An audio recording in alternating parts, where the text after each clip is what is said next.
Welcome back, everybody. So, today we're gonna start a new topic, linear regression with one variable. So, the topic's name is gradient descent. So, now let's move on.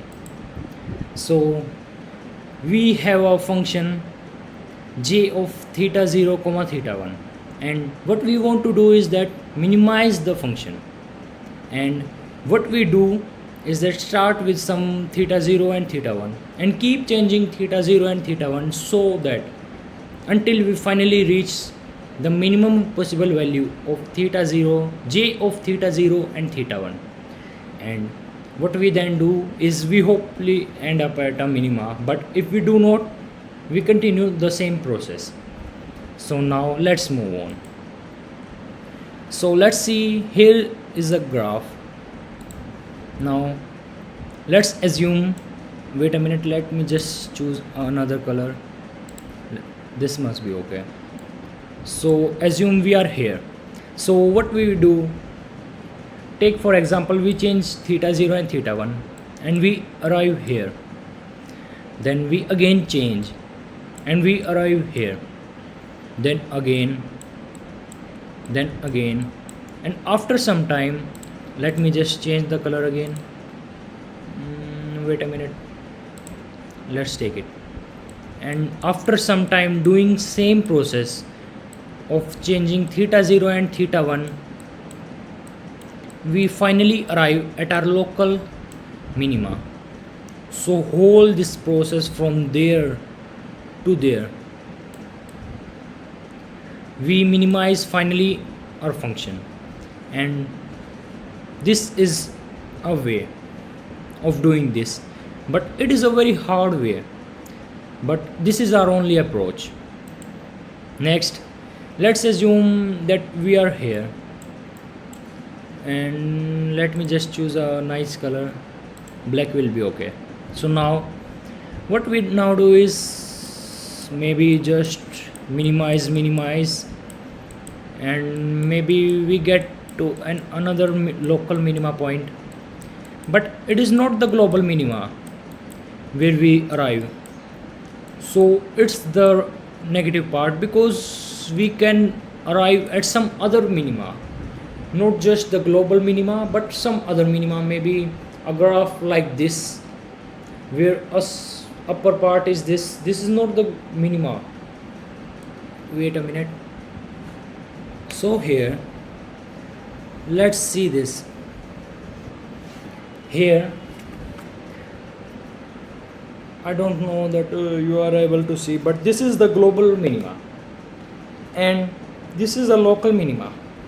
So what this does is, if we start, wait a minute, if we start from a point slightly different from this point, let's from there, then we may reach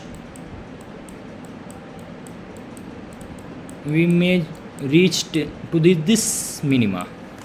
And maybe if we start from here, then we may reach another minima, so maybe here. So it totally depends on where we start.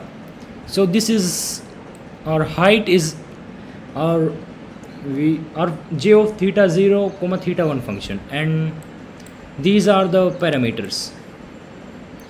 So let's move on. So now let's see what's the gradient descent algorithm.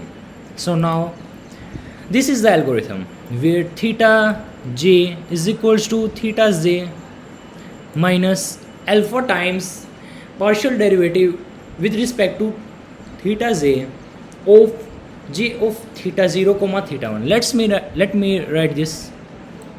So here theta j is equals to theta j minus alpha times, this is alpha,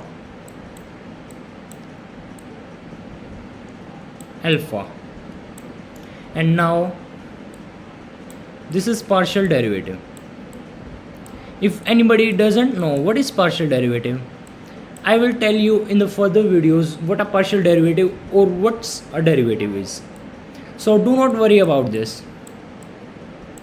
Theta 0 comma theta 1. So this is our function, and here j represents 0 comma 0 or 1 represents the feature index number. What's the feature we are using here?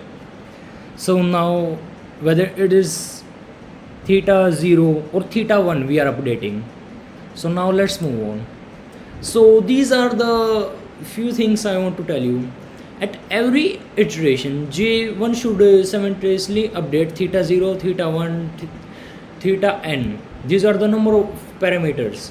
So after every iteration we must update every parameter, so that updating parameter prior to calculating will help us and will avoid the wrong implementation. So one calculating another one on the jth iteration would yield to a wrong implementation. So updating every single parameter will help us to avoid a wrong implementation. So what are the correct and incorrect way of representing? So this is the incorrect one, where we write theta 0 or temp 0 and we write the function and then update the theta 0 according to that, and then same with theta 1. But that's a wrong, because first we have to write theta 1 and theta 0 and then update them. So this will be the correct representation. So please remember this, because this will help you to avoid mistakes in your algorithm. So that's last thing. So before you go, I want to ask you all to subscribe to our channel and hit the like button, and also on the notification bell, so that you get notification after every video. And sorry about the not uploading any video, because I was having fever for about 6 to 7 days, so that's why I was not able to upload. So sorry for that. And watch these videos too, because they will help you to understand more and more about machine learning. And this is, I don't know about this may be the 7th video, 7th or 8th. So thanks for all your support for these much views and increasing our subscribers these rapidly. So see you in the next video. Namaste.